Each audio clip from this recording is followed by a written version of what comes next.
Outstanding. On behalf of 15th District, we want to thank everyone for coming. At this particular time, we're going to ask for a moment of silence, official time 5:51.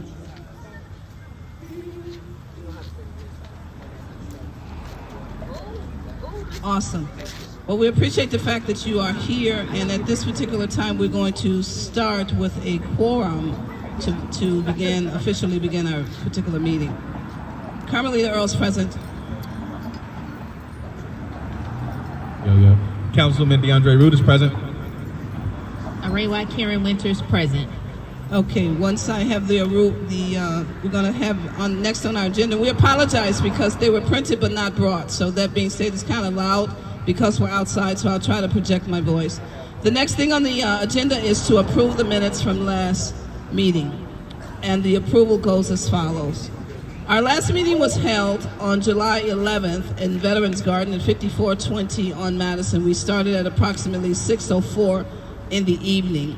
The public comments included the National Night Out, which was last night. I understand across this great city and across this nation, it was well observed. The walk day for the Austin Art Walk will be on August 17th. That's August 17th. And Safety Day by the Austin Council was held on the 18th. Safety Day by Austin Council, I'm sorry, there's no date. Okay, thank you. And the Farming While Black was July 18th from 6 to 9. So that being stated, I'm not going to read all of the narrative because we have a special guest that needs to go, but I'll paraphrase. Next meeting date, what type of meeting was 6 p.m. The corrections were made. Andre Rudis made the motion. Councilor Winters seconded. July 18th, Farming While Black was the 25th was the blood drive. The 7th commissioner nomination was going to be held next week. And I'm sorry, I am basically skimming through this. DeAndre Rudis has a newsletter that he is the author of. Of course, it's for 5th District, but he's the author and the creator of it. There's a survey to contact for anonymous reporting. Follow up with COPA about any issues that you, the residents, may have. There's a new biannual event called 9/11 Day on emergency regarding the focus and things of that nature. It's UJIMA Emergency Response Training. Details to be determined. It's called the 311 event to get your certifications. Quarterly KYR workshops, Cannabis Equity, Illinois, things of that nature. Westside Justice is coming to By the Hand facility on Laramie. Resource Drive Walk Block. I'm not sure what he means by that, but however, public criteria. Our organizational representative was Anchor Chicago. Supports the homeless population, provides uniforms for youth, and the event is 12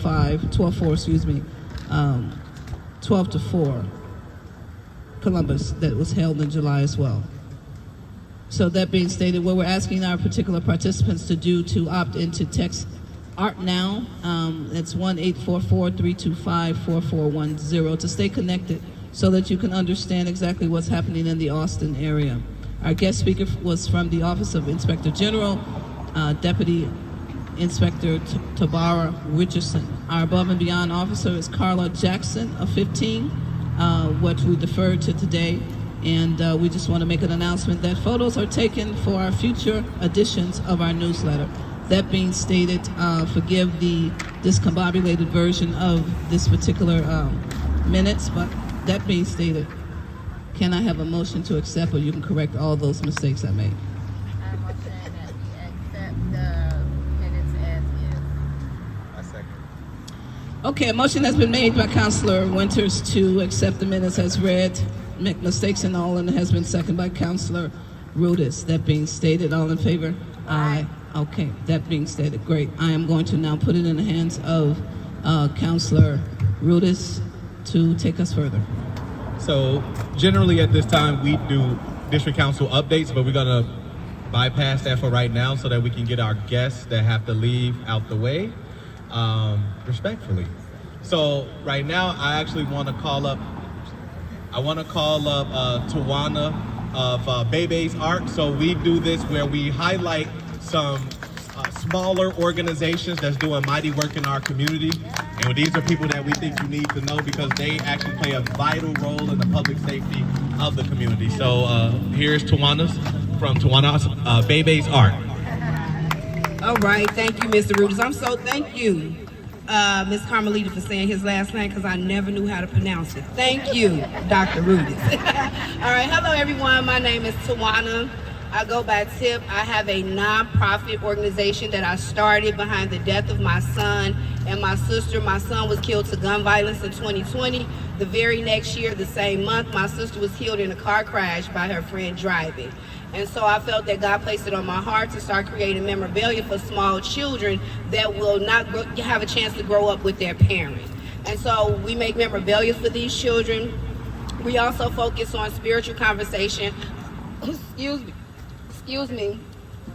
We focus on spiritual conversations around death, trauma, healing, coping mechanisms, and after that we then focus on mental wellness because after the death of losing someone, the mental is not the same. A lot of times people think that the child is not affected because they're so young, but that's not the truth. If you talk to the school counselors, you'll find out that little child A has now become a behavior child when they was a straight A student before they lost a parent. So we focus on mental wellness. We also focus on life skills. We do that through music, further education, college information, job resources, cooking, sewing, music, things of those nature, having those programs and services for our youth to help them to be able to process the trauma that they're dealing with. And that way they can do it in a positive way instead of going out picking up drugs, picking up guns, picking up alcohol, or being a terrorist, a menace to their family now. And so again, my name is Tawana Watts. I go by Tip. I am the founder of Bebe's Art. I do service in the Austin community, North Lawndale community, as well as we're now moving over to the West Garfield community.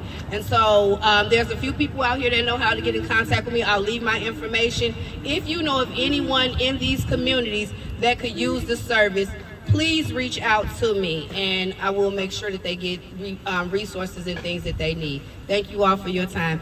Any questions? Any questions? No? All right, thank you. Thank you. I know you. All right, so the next thing we wanted to do, again, we know that the DNC is coming, so we really wanted to focus this meeting on some of those challenges that may arise during the time that DNC will be here. And so because we both have a policing and community component to it, we wanted to focus on both sides. So we do have a person that is representing the Austin community as our ambassador. And so we just wanted to talk to her a little bit about what that ambassadorship entails so we can get a community member's perspective on what that'll look like as our community will be involved with the DNC. So with that, I'll bring up Ms. Shirley Fields to talk about that.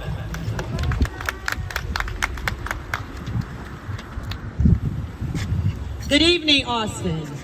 Thank you guys so much for having me here in the 15th District for this council meeting. Again, my name is Shirley Fields and I am the ambassador for the DNC, Democratic National Convention. I am the Austin ambassador. What that means is I work with the committee downtown to get our community involved in every way possible. One of my assignments was to get volunteers. And we had a lot of volunteers that come out of Austin. And the volunteers, some have their assignments. We have one young lady, she's very excited. She's a driver. She gets to drive the important people around. So, but we have so many assignments, and it's actually closed right now. They did reach the goal. The goal was 12,000 volunteers. They reached 19,000 volunteers. Nice. Okay, so that's, and they're updating us. We meet every week. We're gonna have our next meeting on this Sunday. And if you have any questions, you're free to ask me or call me and I'll help as much as I can. But we are doing great with our volunteers in Austin. Thank you. You're welcome. Oh, you got a question, Yes. Sorry, just for the notes, can you tell us again the numbers of volunteers needed and the ones you got? Okay, the volunteers needed, they said, were 12,000. They preceded that. They got 19,000. Any other questions? And I'm excited. The convention, if you don't know, it's August the 19th through the 22nd. And they're going to be all over the city of Chicago.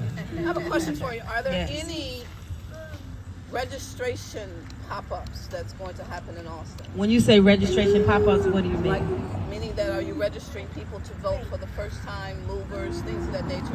Are there any Makes sense, yeah. registrations popping up in Austin since? Actually, Carl and I, we have been talking about that for some other issues. So I will have that conversation with Carl, and we'll see if we can work with the NAACP and make that happen. Okay, the second part of that question, you have a lot of former deputy registers, myself included. I'll be more than happy to give you my services, but I need recertification.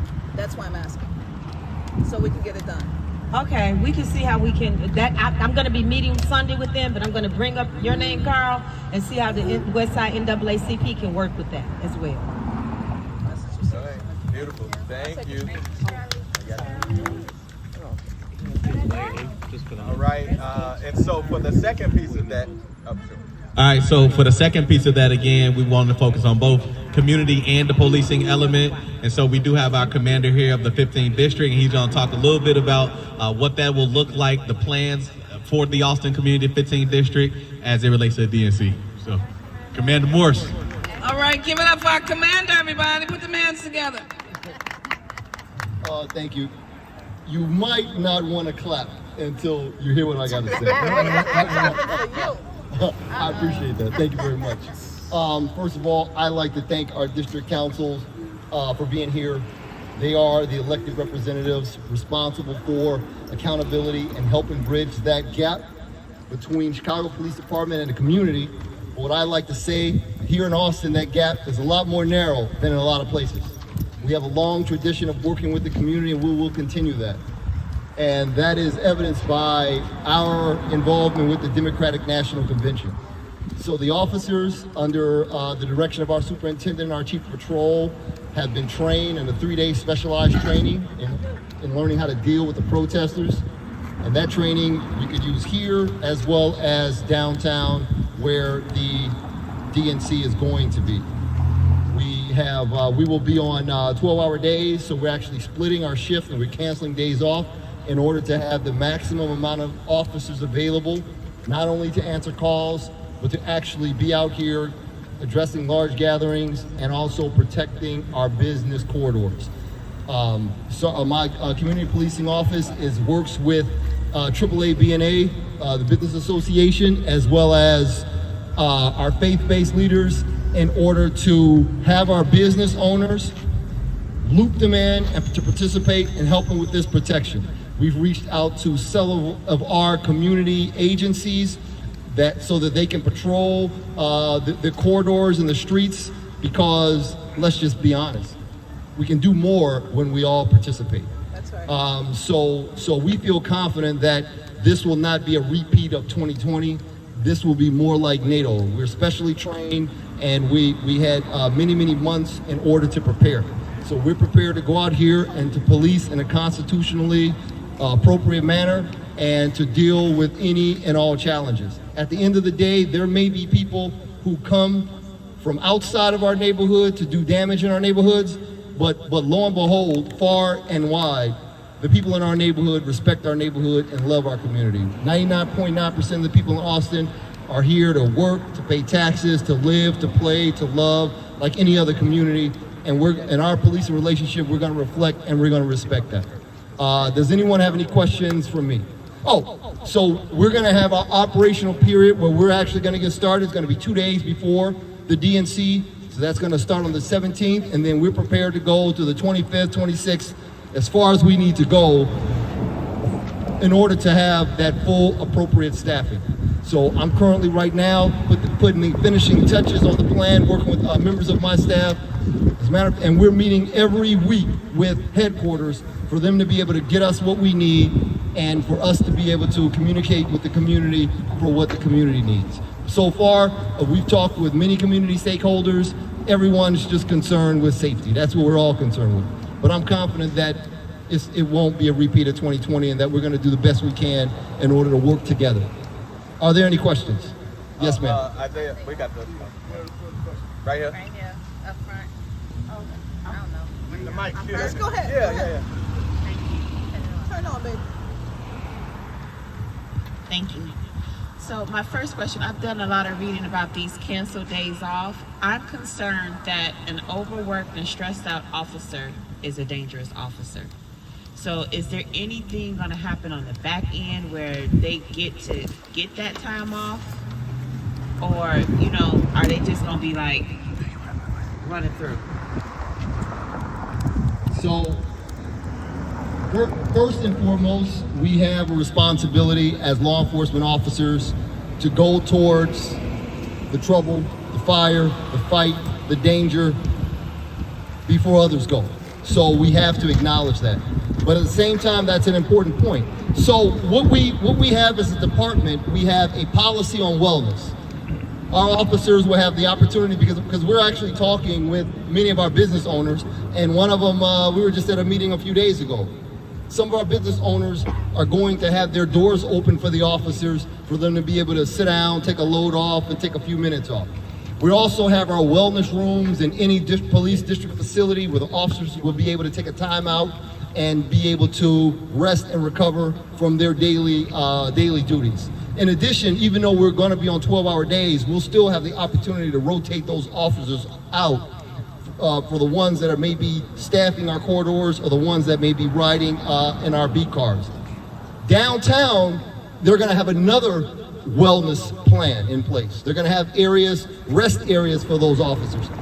Here in the districts, you won't have officers, in theory, we like to think it's possible, but in all probability, you won't have officers outside, on their feet, on the line, 12 hours a day. Mostly we'll be responding to calls and large-scale disturbances as that happens. And out in the field, they have a plan for those officers to be able to get them rest on those days, and then obviously afterwards will be an opportunity for us to recoup and take that time.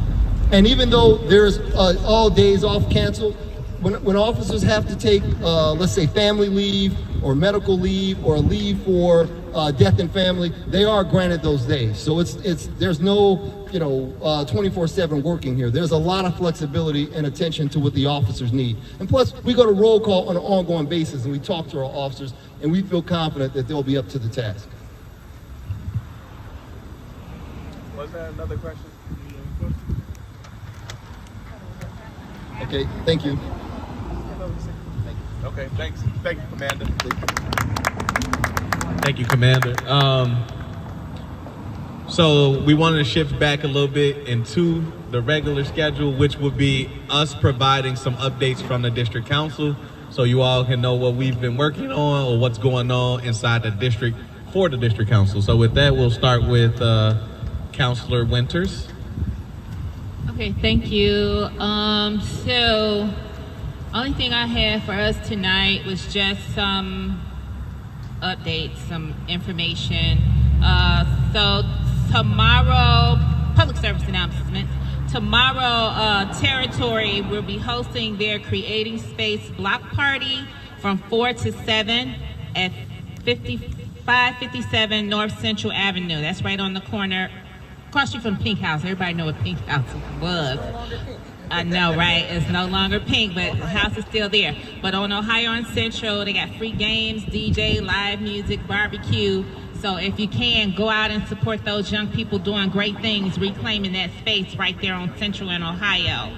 And then Taproots will be having their 5th annual Unity in the Community Peaceful Gathering.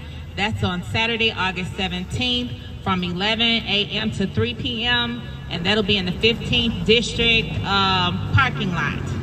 And then do not forget about the Austin Power 5K, which is not till September, but just trying to amp it up. And that's going to be on Saturday, September 21st beginning at 8:30 a.m. I don't have any more of these, but if you want... Oh, okay. Well, good. Thank you. So she can pass them out. So you can scan. I know, right? So you can scan, sign up, get involved. You don't have to be a runner. You can walk if you need to, but come out and support the community because it's growing, getting bigger and bigger every year.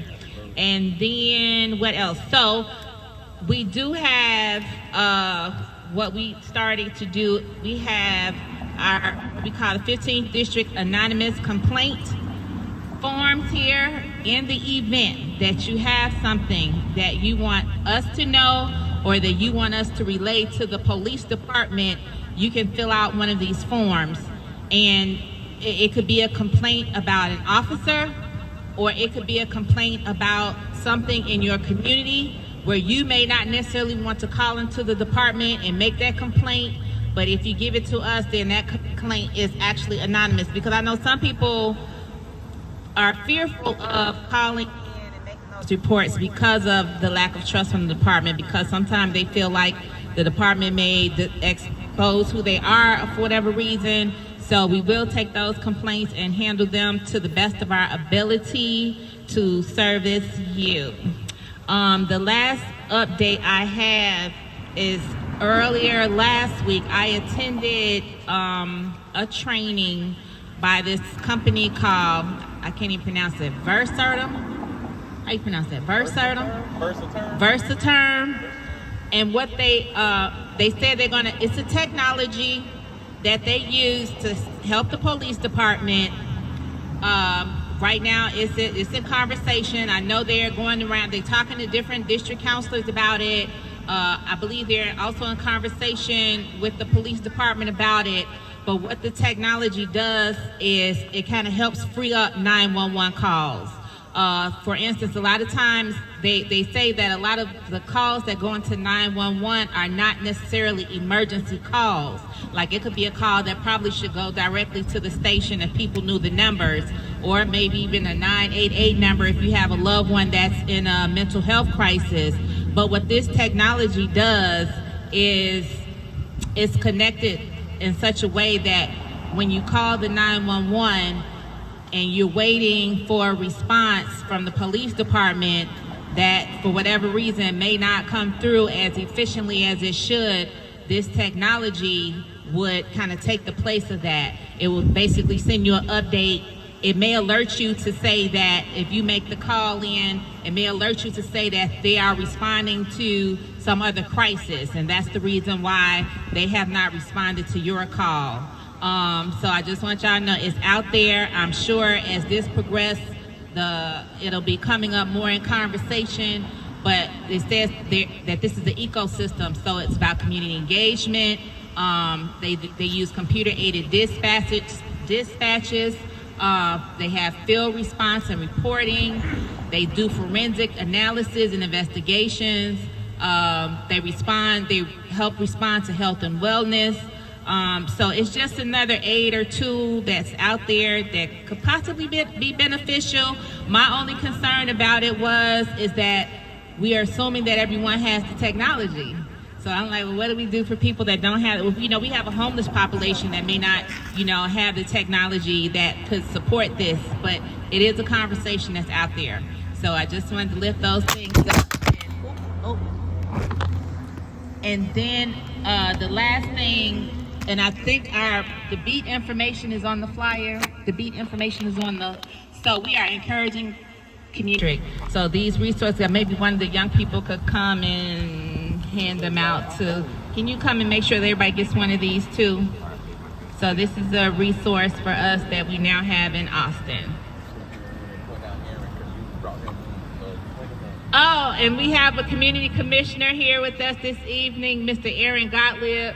He is a new community commissioner, but for the north side, right? For the north side, but he's hanging out with us tonight over here in Austin because we got it going on.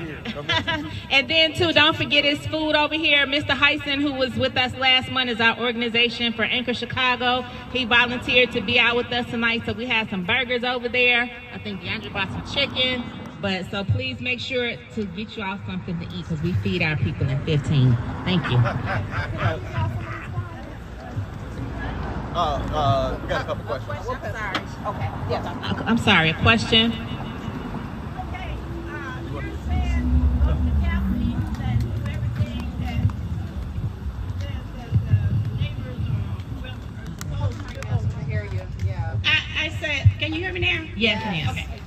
So go to the Capitol, do everything you're supposed to do as far as your community and everything. and report when something happened in your block or whatever. I went through all the process. Something happened on my block. I went to the 15th district to file a report. He told me, you gotta go home and call this number. I went home and called this number. I waited an hour before somebody came to the phone and gave me a number. Another number. No, didn't give me no number at all. At 15th district. He said, go home and call this phone number. And I waited an hour before they answered the phone. I held the phone and waited for somebody to come to the phone. They gave me a number. Somebody will call me. My number is still in my purse. Ain't nobody called me. Right here. Pass the mic to the commander. Okay. That's why it's important to have, I know a lot of districts don't want officers or their commanders at their meetings, but I think it's important that they're present with us, because that's a question I can't necessarily answer, but hopefully the commander can answer for you. Give me the question again. She says something happened on her block. Something happened on your block. And she went to the 15th district station. You went to the 15th district station. And they told her go home. They gave her a phone number to call and told her go home. Go home and call the phone number. Do you have that number? I have the number that when I called on the phone that they gave me. She got turned away at the front desk. What they Yes. Yeah. Yes. what they should have done is And all the they should officers sitting up there at the desk. Yes. Well, I'm just hearing this for the first time. So what they should have done is they should have listened to your complaint. Listen. This is the number that I was given. They said that somebody would call me. This is 722. A reference number. That was Yeah. July 22nd? Yes, sir. Okay. And what was the problem on your The block? problem was somebody went in my car and got my laptop out. Yes. And I went to the 15th district to report. And he said, go home and call whatever number. Normally, when it's a theft, particularly a theft from a garage, they do refer those numbers to 311. That's not something that they're likely to dispatch your car at. Because if there's no one on scene, there's no one, like a threat of being harmed, they give you that number, you call, you make a report, they send you that report in the mail. That's part of an overhaul of our dispatch policy. Years pass, you call 911, it could be a cattle patrol, you're gonna see an officer. But over time, they're working to change that because they found some inefficiencies. A district like the 15th district, we have 14% more calls than we had last year. We are a high volume district. Every day, we're in what's called a RAP, radio assignments pending. When I came here, we were in one, meaning that they've got jobs stacked, waiting for officers to come clear so they can be dispatched more jobs. I will help you address that after this meeting. I just have one follow-up. Commander, even though she came to the district, Yes. that's to free up the phone call Yes. and see multiple people at the desk. Yes. Even with the rap, is it a possibility she just needs an IR number? I'm Not gonna, an IR number, I'm but gonna an address RD that number. with her. We're gonna fix that today, right now. I mean, and for other people, should they come to district or They, should they can definitely come to the district in order to For make out a service. report. Our desk normally gives report. In the Thank you. event that this happens to anyone again, ask to speak to the desk sergeant if you're not satisfied. All right, speak to their boss. They're usually sitting right up there with them. Now, we do have police aides in our district many times. They are new, and I'm not saying this happened with your situation, but they're very new and they don't know the protocols. I had the alderman himself call. It was Alderman Taliaferro. You can ask him. He called the district and said, hey, send me a car here. And that person said, I'm sorry, we're not going to do that. But you're talking about a kid, essentially a kid who really doesn't know. So I had to get the car out there and then go talk to that person and says, you know, if the alderman calls or anybody calls and tells you there's a problem, address it, deal with it. So yeah, we have some work to do, but we're gonna fix your problem today. Go ahead, ma'am. Well, this is also concerning her problem also. But even though she went to the police station and has the information, thank you, and has the information that she got this ring camera that records this. And if you helping the police out, then something's still, I mean, we had to help them out as well. But it seemed like it was just nothing was done. I'm gonna fix that. Matter of fact, after this meeting, you and me, we going to that police station. Yep, we'll do it. All right? No, I'm serious. I'm serious. We gonna go, and I'm gonna tell you, gonna get your report. So we gotta do. Thank you. Thanks, Commander. Make a mistake. Oh, we got a question. Matter of fact, Jed, you ready? I think we ready to go now. Come on, let's go. We going up. Listen, y'all don't need me no more, do you? I have a quick question. Come on, we going up. Oh, maybe you got a question. Yes. I'm sorry, I have a quick question. So she said her car got broken into, her laptop was stolen. In the event that she comes in and make a police report, is there some kind of assessment made to see if that's something that's occurring within the community so information could be disseminated throughout the community? That's an excellent question. Is there an assessment that's made to see if that information can be disseminated? So what we do is, in the 15th district, every Wednesday and Thursday, we look at all of our robberies, burglaries, thefts, and motor vehicle thefts. We see where they're happening in the district. We make what's called a heat map. We take our officers, when they're not down on assignment, we deploy them in our area.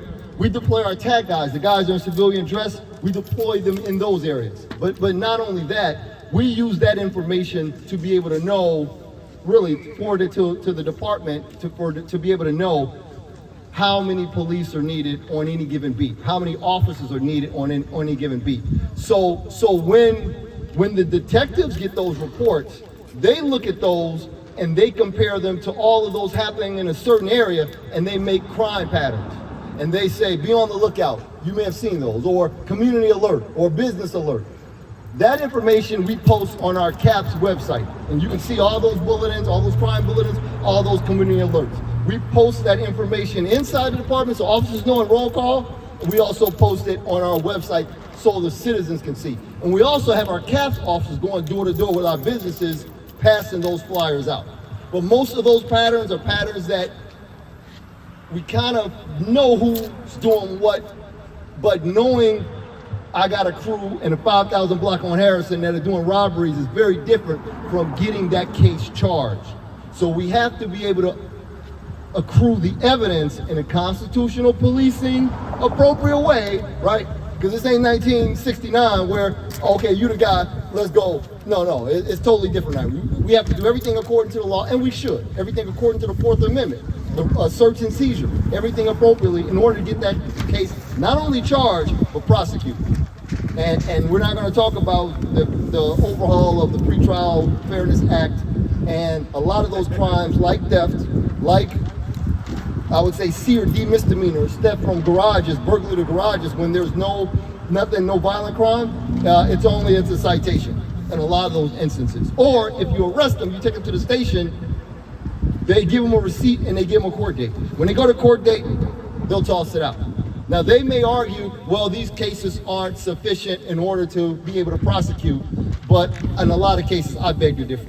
It's a whole new criminal justice shift where you're not holding people and arresting people for the crimes that we used to.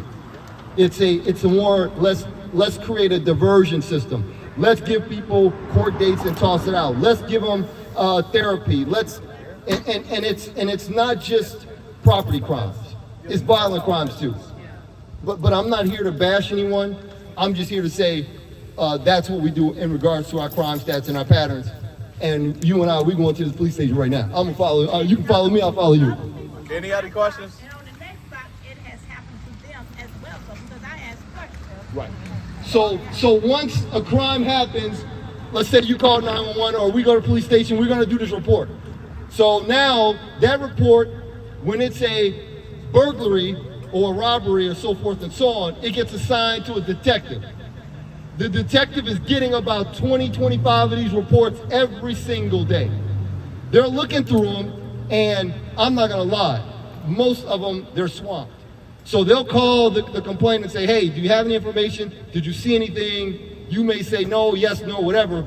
The best they can do, if you have prints, or if there were prints taken, is to submit those prints through what's called a system called AFIS, a fingerprint identification system. Wait a minute. I asked, do you all come out and say, oh no, we don't do that no more?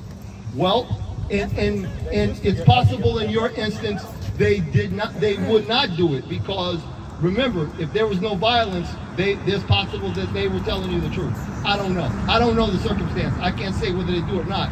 What I will say is that in most instances, if there's no physical evidence, if there's no individuals that's been identified, it's kind of difficult to prove a lot of these cases. It's kind of difficult to get them charged, or even to apprehend the offender.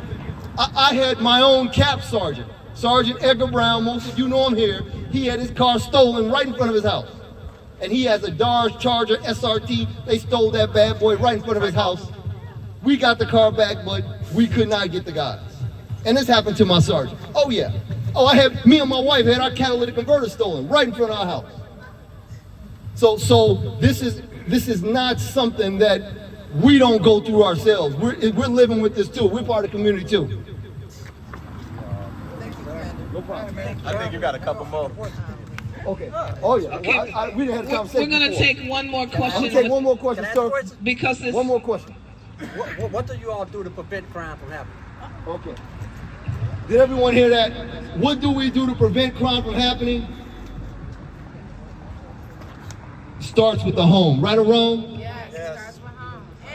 Sir, it starts with the home. We had this conversation before. We're not going to rehash it again. I want to take this young lady here and get this police report. But it starts with the home and with the family, okay?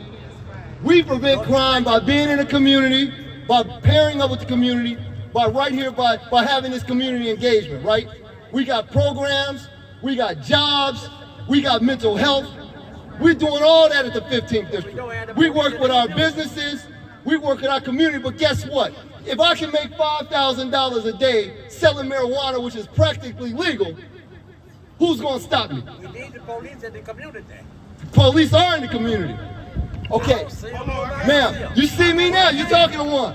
Hold on. It's the home thing is cool, man, but it's more systematic than anything. Thank you. Like I'll say this, 15th district, and I like 15th district, I live in 15th. But you protect the drug dealers on Madison, like they get to sell drugs on Madison, and they get an escort. And this is not me just trying to attack you, but it's more systematic. Saying it's the homes, it's like it's a cop out. It's communal, like we all gotta work together. Like, cause if you can't say it's the homes, if the system is like we have no options. So people are just getting by the best way they can. So it's not just the homes, it's literally like it's communal. Like even us attacking him is what are we doing to help the police? Come on, I mean, what are the police doing? We can't. We gotta end this all attacking each other. It's over with. Like this is the problem with the community. It's like we get the officer here, and now it's like, what are they doing? What are they doing? What are we doing in the community? Are we calling police? Are we working with them? Are we? But also the police are doing. They giving the drug dealers escorts on Madison. Like they can sell their drugs without worried about getting shot. I mean, these things. We got things in our community that are hurting our community, but we won't change unless we come together and stop trying to take each other head off. I hear you, brother, but this is the thing. Everyone, black, white, candy stripe, criminal, saint, priest, deserves the right to safety in the community. Everybody. So just because somebody's out there selling drugs, we're gonna try to lock them up. Wait a minute. Whether or not they get charged, a lot of times it's just a citation. It don't mean we're gonna leave them out there to get shot. Wait. You spoke. I'm gonna speak. You spoke. I heard your piece. All right. Now you may interpret it that way for whatever reason, but we're going to give fair and impartial police service to everybody, no matter who calls. But they get a police car on Madison. Okay, so that's not, but do you know why that car's on Madison though? Do you know why that car's on Madison? I put that car on Madison because they're shooting each other. So I'd rather have the opportunity to have an officer lock them up for selling marijuana than picking them up for being shot. What about the person not selling drugs, good citizen, calling the police, can't get a car to their house? But guess what? But that's a problem. I know I'm gonna get murders right there because every time I move that car, I get 4 people shot. Are you gonna be accountable? I'm safer if I sell drugs rather if I'm just a citizen in my house. If you see it that way, that's fine. But what I'm trying to tell you is this: when I get 4 people shot, when I get 4 people shot out there, are you gonna be the one that's gonna stand in front of my boss and say, hey, you should have moved that car? Hey, listen, I mean, we West Siders, they chose that life, but people who don't choose that life can't get the help because they got the police escort on their car. I respect your view. I don't agree. You know, I'm just gonna say this. We appreciate the fact. Hold on one second. Hold on one second. We do have public comment coming. You will have everything you have to say, but we will have to hear from Aaron because we have an agenda. Thank you very much. Aaron, go ahead. Thank you. I'll be really quick. So I'm Aaron Gottlieb, and I'm one of the new commissioners, as Councilor Winter said. So I am from the north side, but I view my job as a citywide job. It's one of the reasons why I'm here, is to hear about the issues that you all are experiencing here so that I can do my job better. And a big part of that is going to be working with these 3 and other district councilors who are in those districts. So I'm really excited to be here. I'm excited to hear the conversations that are happening today and just everyone's perspective. So thanks for having me, and I'll turn it back over. Should I? Okay. So I can talk with you. He's just here to see. So he's just observing. Well, I'm not that kind of commissioner. So I'm a commissioner with, I don't work for the police department. We got problems in the neighborhood in the 15th district. With all due respect, sir, and that's why we're here. Please be nice to our guests. With all due respect, just the police department talking about what the police do, but the police don't do nothing. Yep. No, I understand your perspective. Sir, do me a favor. Aaron, go ahead. Don't do that. She don't want nobody to talk because she don't want nobody to know what's going on in this area. She don't live over here, but we do live over here. And if the police didn't exist, it would be mayhem. He don't want to hear what's going on over here. But if the police didn't exist, it'll be mayhem. So, like, they are here, they're doing something. It'll be a lot of lawlessness. With all due respect, sir, it's not that I don't want you to talk. As the chair of this meeting, I have to chair it. And when someone is out of order, I have to make sure that everyone has a right to speak. Aaron, please, you've got the floor. Okay, and so that's why I'm here, but just a little bit about like who I am and my background. So I'm a professor at the University of Chicago, and I do a lot of work on the criminal legal system, but I worked for many years, about 5 or 6 years, on this ordinance that created these positions. So I'm really invested in this work and making sure community voices are heard to better address public safety issues. So I will. We appreciate that. Thank you very much. Thank you for speaking. So Mr. Ruffin, Aaron is a community commissioner. Their role is to help us, as we're informed by you all of the public safety issues in the community. They will then create policies that will hopefully better those issues. So he is the individual, and this is the meeting that you should be in, sharing those issues. We will have a public comment section right after we give updates, and then you'll be able to express what you like to see, what the issues are. Those are public record, and then we will help address those with the Chicago Police Department. So that's what we're here for. All right, so my name is DeAndre Rudis. I am your district counselor that focuses on engagement for the community. So a couple things that I do is, one, I record every meeting. They are published on YouTube. You can always go to the YouTube to find those. I actually, as of today, made a playlist specifically for our district council meetings. I also create a monthly newsletter that captures much of the details of our meetings. Many of the details are captured also in the minutes, so the minutia isn't captured here. This is more focusing on our guests and what was contained inside of those meetings. Moving forward, we will have these trifolds. These trifolds will also contain the information to connect you to our YouTube videos, as well as the newsletters, as well as a repository of information that comes directly from these meetings. We've had meetings in which trespass affidavits were brought up, noise ordinance were brought up. Those will be contained in that repository, as well as each newsletter. So if you miss any meetings and just want to read, you'll have each of those newsletters there. Additionally, August 15th, we're doing a Know Your Rights focused on cannabis. So there was much talk about drug sales. we are doing a Know Your Rights. Marijuana has been decriminalized in Illinois.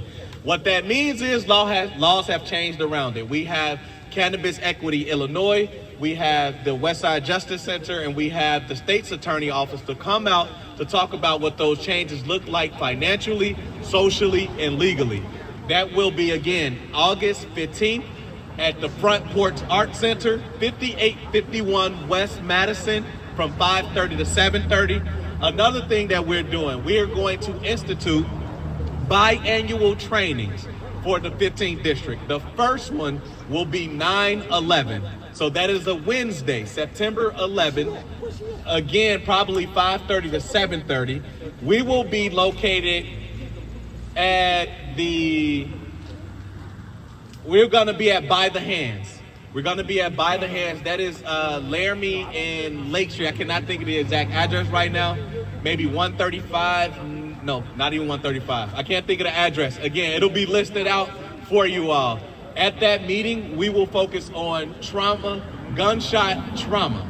So we coincide with 9/11, which is the emergency response.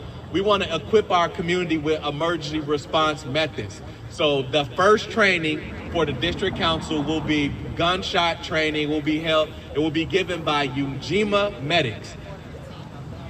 415 North Laramie is By the Hands Club. Thank you all. The next thing I want to focus on is we have the Shot Spotter contract going away. The mayor's office has connected with the district councilors to talk about decommission. I will serve as the contact for the district councilors for the 15th district to talk about decommission. I'm sure other technologies will come up. As Councilor Winters mentioned, we have Versaterm who's looking at some things. There are other methods that will be put in play as well as we move away from Shot Spotter. But we will make sure that we get the community's input about Shot Spotter to see if you all, how you feel about it, and as well as those newer technologies we'll potentially be moving to. That is all I have for you. Thank you. Thank you. I'm Carmelita Earls, the chair of your district councils, and basically, administratively speaking, logistics is the umbrella that my position sits under. On last week, Councilor Winters and myself, we went to a training at CPD, and it was the de-escalation of large-scale arrests. It was very, very interesting as to what the expectations are from the eyes of the police. What I commend, or should I impress upon you guys, as is whatever training is available, by all means, if you're available, take it, because you'll get a chance to learn some structured procedures in which they have that you could bring back to your community, your block clubs, your churches, your groups, and share the information as to what your expectations should be when you encounter the police. That basically segues into what I'm working on at this particular juncture. There are two phases of directives. As you know, this is the first time ever in the nation that district councils has existed. Chicago is basically the template for others to follow. So 15th District is embarking upon writing some form of SOPs. We have a civilian component to this and a counselor component. What do I mean by that? From the civilian side, it simply means when there is a police-involved situation or shooting, the civilians, you are very, very vital to this process because you're the first ones out observing what's happening. So we're going to put together with your input what we're going to ask you to do. Everyone has a cell phone, so when I'm basically, for instance, I'm going to say, just start recording. The interesting part about it is because a lot of information is lost by the time the investigation formally starts. But just like the Dexter Reed situation that occurred, if the young man was not on his phone recording, then a lot of that information would have never been recorded. So we're going to tap into all the technology that you have. Shot Spotter may help the city and help the police, but your cell phone may help someone's family in regards to where this investigation may or may not end up. The second component of this is district council, meaning that you guys live on the block, you ladies and gentlemen, you live on the block. That simply means you're going to notify one of the counselors that, say for instance, I'll use my address, 37 North, has just had a shooting involving the police. Well, say for instance, by the time we do unpack this and put the work together, whoever's on duty will respond to that, not to intervene, but to absolutely secure the same evidence that you have started with your cell phone. Then we're going to start looking at things like pod cameras, private cameras, just record the area, not to intervene. But this is some procedures that we're working on. So that being stated, if you have any ideas, by all means, write them down, share them with them as to what that should be. The interesting part about this, we don't need nobody's approval, because it's about servicing you. It's about police accountability and public safety. So that being stated, we're excited about it, and we welcome your input. That being stated, I'm good. With all due respect, I will never, as chair of this council, allow your time to be wasted. We want you to be heard, but we also want it to be done decent and in order. When you go to court, the judge say order in the court, then bring that same respect to your fellow citizen. I'm done. All right, so we're going to move to a component that we instituted in the 15th district because we always wanted to highlight members of the police force as well as the community that have meant a lot in the fight for police reform, public safety, police accountability, XYZ. And so to that point, we really want to focus on pillars of our community. And I'm gonna pass it to Councilor Winter so that she can introduce the person that is going to be the recipient of our Living Legacy Award. Legacy honors. Living, yeah, no, you said it right, Living Legacy. So, on behalf of the 15th District Council, on this evening, we are giving this award to someone who I have known forever, because he grew up in the community with my brothers. But this one, I don't remember him sending me his bio, so I can't read all of his history, but just personal history I'm going to share, and then he can share a little bit about himself. But when I started running for district council, my family got a little nervous about it, especially because it was involving the police, and nobody really wanted to have nothing to do with the police. And so my oldest brother, who was in Waukegan, he called me and he was like, man, sis, he said, you finna start messing with the police. He said, I'm gonna have to get you some help. And I was like, oh, okay. And I was like, well, what help? He's like, I gotta call Carl Brinson. I was like, oh, boy, please. I've been working with Carl on police stuff for about 10 years now. What are you talking about? But he is a staple in the community, hardworking, and the president of the NAACP Westside chapter. So on behalf of the 15th District Council, we present Carl A. Brinson with our Living Legacy Award. And it says, leaders instill in their people a hope for success and a belief in themselves. Positive leaders empower people to accomplish their goals. This certificate of appreciation and grateful recognition of your leadership, community service, and dedication, we hereby present Carl A. Brinson with this certificate of recognition for his service, leadership, and commitment on behalf of the 15th District Council on this day, August 7th, 2024. So, Mr. Carl Brinson. Then while they putting their signatures on here, just share a little bit, Carl, because you've been in this work for quite some time. Thank you so much. It's kind of a shock to get an award. I'm not used to getting awards, other than basketball awards. But anyway, thank you guys. And I guess it's a great honor to know the people who was elected to this council for several years. And I know their work, and I know and appreciate their work. And one thing I got to say, that you got a good group of council members here, and you see they're present. They are present. They're here. The sad thing about it, you don't see the rest of us here. You know, we get out, we want to, excuse my French, we want to bitch and moan about what ain't taking place and what's going on, what people ain't doing, what doing. These changes in the behavior of a police department or anyone else, the first priority where these things lie, where it first get its nature and where it first foster its roots is of the policies and procedures and practices.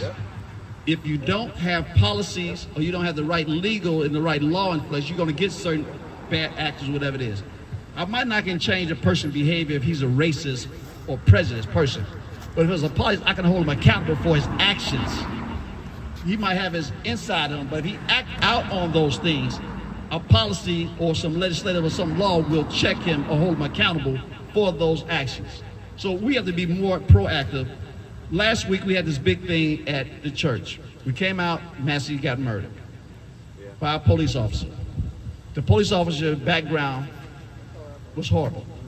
What causes that is the lack of a policy that was not on the book or should have been on the books and let that brother be on the law enforcement or have a gun in his hand in the first place. So if you're not going to gather to show up at these hearings and show up at meetings like this and talk about what policies need to be changed or what policies need to be enforced or what policies need to be enacted, what piece of legislation needs to change or piece of legislation to be enacted, you're just blowing your whistle, you're just blowing in the wind. So until you put that level of activity and that level of energy and showing up in these spaces, you can show up in churches and shout and cry all day about how my baby got killed. But if you're not changing these policies that would change their practice, you're just blowing smoke. So I just want to commend you guys for the work y'all doing. I appreciate you for recognizing me, but whatever I do is only based on what the support I get from the people who support me, and the reason I am because of you all. So I want to thank you. I'm gonna get it. Okay. Wait, come on here and get it. I'm gonna give you the West Side photography. He come equipped for this stuff. We put the 2 roses between us. You can go. Oh, let me get one. All right. Oh, TMZ. Yo, I got it. Funny. Thank you guys. Thank you guys. Congratulations. Thank you. Thank you. All right, y'all. So we're going to move into the public comment section for our meeting. Again, this is an opportunity to share if there are any issues on your block and the community in general. It is a this being an elected officials meeting, everything goes on public record. Again, this is how we keep track of the issues in the community so that the commissioners, you know, Mr. Gottlieb back there, can actually improve on the policies that Mr. Brinson just talked about so that we can actually see something different in our community. So if you have something, and they can create them, they can actually create, not just inform or improve, they can actually create. So if you have something, please, at this time, this is the time where you share it. You have 2 minutes to do so. But if you would like to remain anonymous, again, we do have the anonymous cards over here, as well as we have on our newsletters a space where you can contact us, and that goes directly to myself, and you can remain anonymous that way as well. So 2 minutes on whoever would like to speak.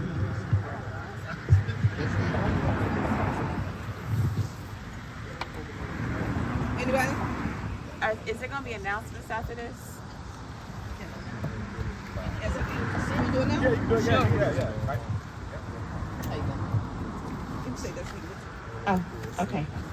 My name is Rebecca Cook, and I do some criminal justice for the Chicago West Side branch of the NAACP. And on tomorrow, on Thursday, we are going to have a session at the Douglas Public Library over in North Lawndale. We will be discussing police decertification. And so it's something that's kind of been passed already in the Safety Act, but a lot of people, they don't know what the Safety Act is, they don't know what the consent decree is. We got to explain those things, so we're going to have a whole workshop about what that Safety Act policy is, what it means to decertify a Chicago Police Department officer or a Cook County Sheriff, and when you should do it, why you should do it, if we should do it. But it'll be explaining that whole process, so we're asking people to come out. It'll be at 6 p.m. tomorrow at the Douglas Public Library. Please come out, invite a friend. Okay, you know what? I was wondering who took this picture. Yeah, the picture. We've loved it. This is the day of our inauguration. I don't know your name, brother. Come up, please. We want to openly thank you because we've been wearing this picture out. That's all good. I see it all the time. I'm Ken Cook. Ken Cook, you know what? He's our official photographer for 15th District. He put us on the map because everything we do We use that picture. We appreciate you, brother. I dare not let your attendance go unnoticed. Anybody else? Yeah, I be sharing your number too. So I appreciate random calls. I thank you. Anybody? Don't be bashful. You got your hand up? Oh no. Oh no. I just got it. I don't know if this is. Yeah, no problem. Which way should I stand? Right? Okay. Hey everybody, how y'all doing? My name is Kyrie Johnson. I'm here with Westside Rising. I'm a community organizer with them. Just had a quick question for any information that anybody might have. I know that there's a lot of construction and gentrification going down by the United Center, right off of Madison. If you know anything about the Green Line, they just opened a Damon stop.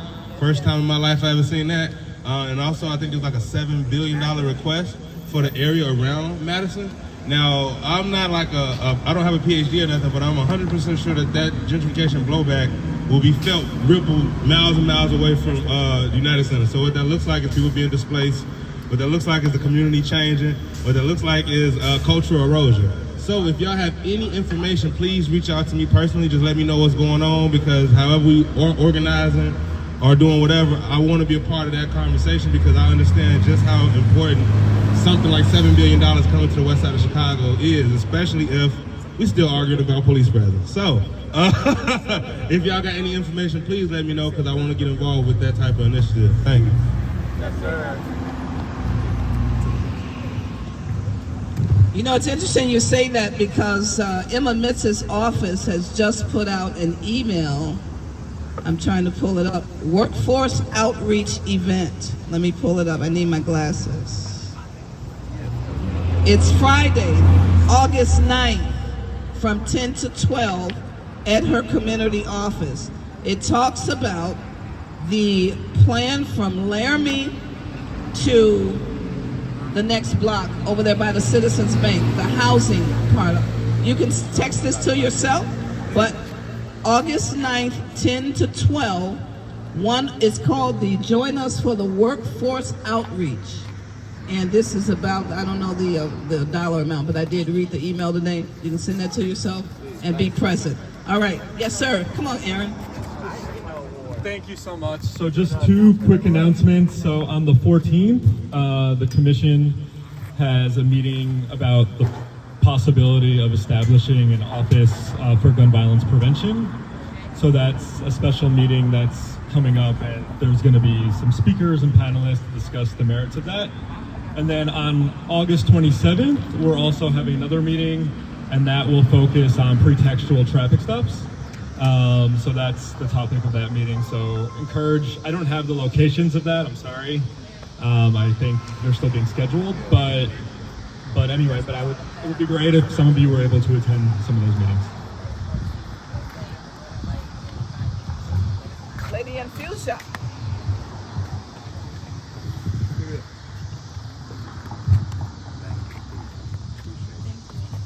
Hi, my name is Mary Ann. I run an organization called Black Women in Solidarity. We are doing a Protect Black Women and Girls rally on September 14th from 10 to 6 p.m. at Levine Park. So if you're available, come out for the rally and picnic. Protect Black Women and Girls. Where's the park? What time? 5458 West Kinsey. What time? 10 to 6.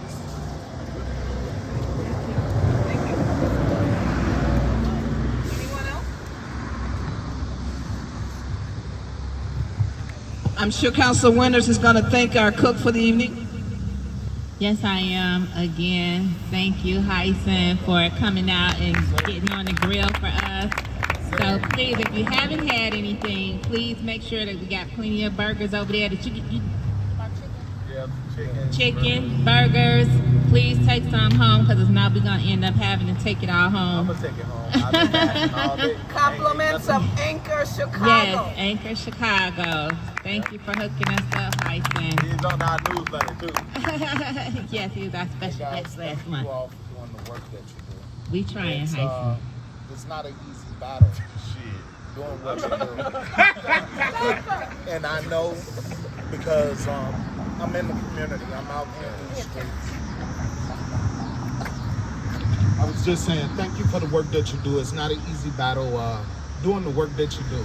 I know because I'm out here in these streets and I see what you're doing and see the impact they have. So I just want to tell the council, thank you for what you're doing. Yes, sir. And anytime you need me, I'm available for you. And anybody else that's out here doing work in these streets, I'm available if you need me. Yes, sir. All right, so we have nothing to vote on for this particular meeting. Last thing that I will say is that our next district councilor meeting is scheduled for 9/12 at 6 p.m. 9/11 is the event. 9/11, so just be clear, 9/11 is the trauma training. That'll be at 425 North Laramie. That'll be at the By the Hands Club. 9/12 is our district councilor meeting. And right now we're trying to get it at Emma Mitz's office. So we continue to move these meetings all around. That is hasn't been decided yet, but we will keep you abreast of that, and you'll see a flyer at some point, hopefully this week, when we solidify the location. Well, that being said, Okay, well, that being said, may I have a motion on the floor to adjourn? Yeah, I move to end tonight's meeting at 6:58.